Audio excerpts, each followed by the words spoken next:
ہمت اصل میں ہے کیا چیز؟ ہمت کہتے ہیں کسی بھی کام کی انتہا سے نیچے کے معاملے کو معمولی سمجھنا، کسی بھی کام کی انتہا کے نیچے کا جو معاملہ ہے اس کو بالکل معمولی سمجھے۔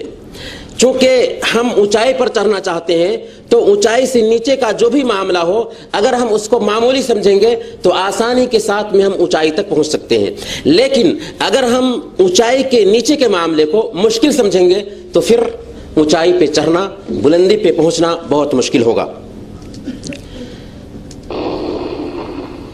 اور بلند ہمتی یا اعلیٰ سوچ یہ وہ نقطہ ہے کہ اس کے ذریعہ ایک انسان ترقی کرتا ہے، اور جس انسان کے اندر اونچی فکر پیدا ہو گئی، اعلیٰ سوچ پیدا ہو گئی، وہ ترقی کے منازل طے کرتا جائے گا، آگے بڑھتا جائے گا۔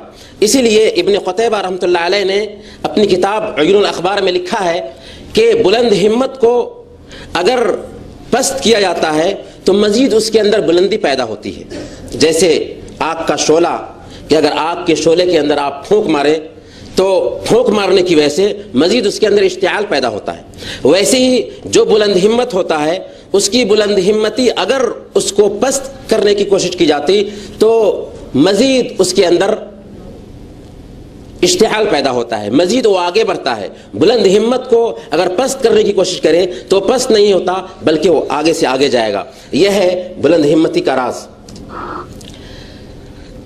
اور افسوس کی بات یہ ہے کہ بلند ہمتی سے آدمی ترقی کرتا ہے، لیکن اگر ایک انسان کے اندر پست ہمتی آ جائے تو پست ہمتی کسی بھی معاشرے کے لیے، کسی بھی سماج کے لیے ناسور کی حیثیت رکھتی ہے۔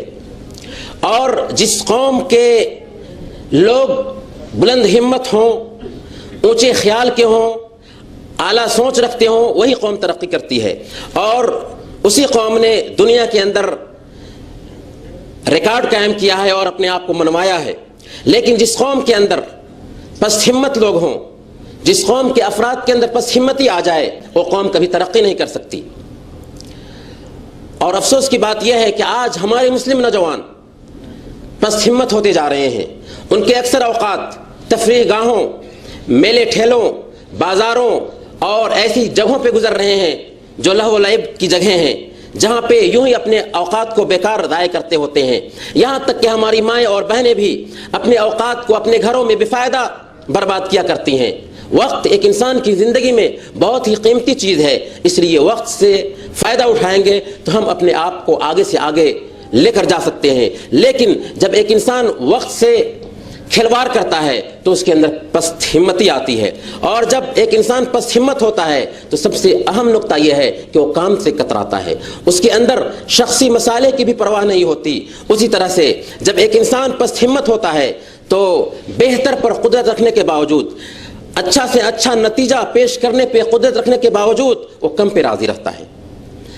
حالانکہ اگر اس کی صلاحیتوں کو نکھارا جائے، اس کی ان خوبیوں کو پروان چڑھایا جائے تو قوم اور ملت کے لیے بہت ہی مفید ہو سکتا تھا، لیکن چونکہ وہ پست ہمت ہو چکا ہے، اس کی طبیعت پست ہو چکی ہے، اس لیے وہ کم پہ قانے ہے اور اس طرح سے اونچی سوچ نہیں رکھتا۔ حالانکہ اللہ رب العالمین ایک بندے مومن سے یہ چاہتا ہے کہ اس کی سوچ نہایت ہی بلند ہو۔ اسی وجہ سے اللہ رب العالمین نے ہمیں جو دعا سکھائی ہے، والذین یقولون ربنا هب لنا من ازواجنا وذرياتنا قرة اعین واجعلنا للمتقین اماما، یعنی مومنین یہ دعا کرتے ہیں کہ اے اللہ ہمیں اپنے بچوں اور اپنی بیویوں سے ہماری آنکھوں کی ٹھنڈک بنا، اور ہمیں مومنوں کا پیشوا بنا دے، مومنوں کا قائد اور رہنما بنا دے۔ ذرا آیت کریمہ کے اوپر غور کریں گے، اللہ رب العالمین نے اس آیت کریمہ کے اندر یہ اشارہ کیا کہ ایک مومن اس بات کی دعا کرتا ہے کہ اے اللہ تو ہمیں مومنوں کا قائد اور رہنما بنا، مومنوں کا پیشوا بنا۔ یہ نہیں کہا کہ اے اللہ تو ہمیں مومنوں میں سے بنا، یہ عام لوگوں کی صفت ہو سکتی ہے، لیکن ایک بندے مومن کی یہ خوبی ہوتی ہے کہ وہ ہمیشہ اونچی سوچ رکھتا ہے۔ اسی وجہ سے اسی نقطے کو واضح کرتے ہوئے اللہ کے رسول صلی اللہ علیہ وسلم نے بیان فرمایا، اذا سألتم اللہ فاسألوہ الفردوس الاعلی، جب تم اللہ رب العالمین سے مانگو تو جنت الفردوس کا سوال کرو۔ کیوں؟ اس لیے کہ جنت الفردوس جنت کے سارے مراحل میں سب سے اونچا مرحلہ ہے۔ اور اس کے اندر بھی اشارہ اس بات کی طرف ہے کہ بندے مومن کی ہمت بلند ہوتی ہے اور وہ اچھی چیز اونچی چیز مانگتا ہے. اور پس ہمتی کا ایک آخری مظہر یہ ہے کہ ایک انسان ہر کام کو ناممکن سمجھتا ہے، حالانکہ ایک انسان کی زندگی میں کوئی بھی کام ناممکن نہیں. اگر ایک انسان ہمت کرے، عزم اور ولولہ کے ساتھ میں کام کرنے کے لیے اپنے آپ کو تیار کرے، تو زندگی میں کوئی بھی کام ناممکن نہیں ہو سکتا. اسی لیے کہتے ہیں کہ نیپولین سے پوچھا گیا کہ آخر تم اپنی فوج کے اندر اعتماد بحال کرنے میں کیسے کامیاب ہوئے؟ تو نیپولین نے کہا کہ میں 3 باتوں کا جواب 3 باتوں سے دیا کرتا تھا. 3 باتوں کا جواب 3 باتوں سے دیا کرتا تھا. اگر کوئی کہتا کہ اس کی طاقت میں نہیں رکھتا تو میں کہتا کوشش کرو. اگر کوئی کہتا کہ اسے میں نہیں جانتا، میں کہتا سیکھنے کی کوشش کرو. اگر کوئی کہتا کہ ایسا کرنا ناممکن ہے، میں کہتا تجربہ کرو. تو کوشش کرنا، سیکھنا اور تجربہ کرنا یہ انسان کی کامیابی کا راز ہے.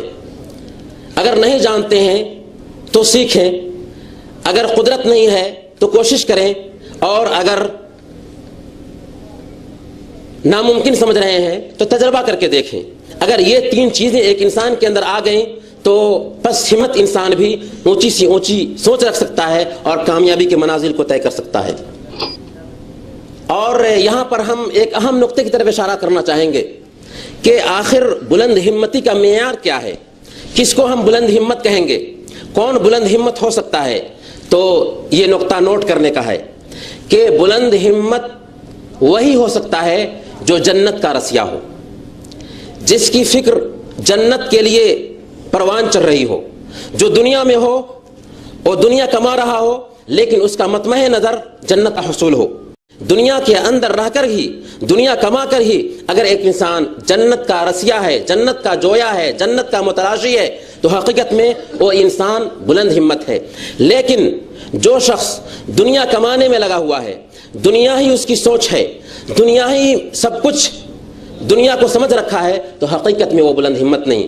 اسی لیے یہ بات نوٹ کریں، کفار و مشرکین کو ہم بلند ہمت نہیں کہہ سکتے. جن کے ہاں ایمان نہیں ہے، جو ایمان کی دولت سے محروم ہیں، وہ بلند ہمت نہیں ہو سکتے. اللہ رب العالمین نے بیان فرمایا یعلمون ظاہرا من الحیات الدنیا وہم عن الآخرۃ ہم غافلون. یہ کفار و مشرکین دنیاوی زندگی کے تعلق سے تو بہت کچھ جانتے ہیں لیکن آخرت کے تعلق سے غافل ہیں. دنیا کی ظاہری چیزوں کو جانتے ہیں لیکن آخرت کے تعلق سے غافل ہیں.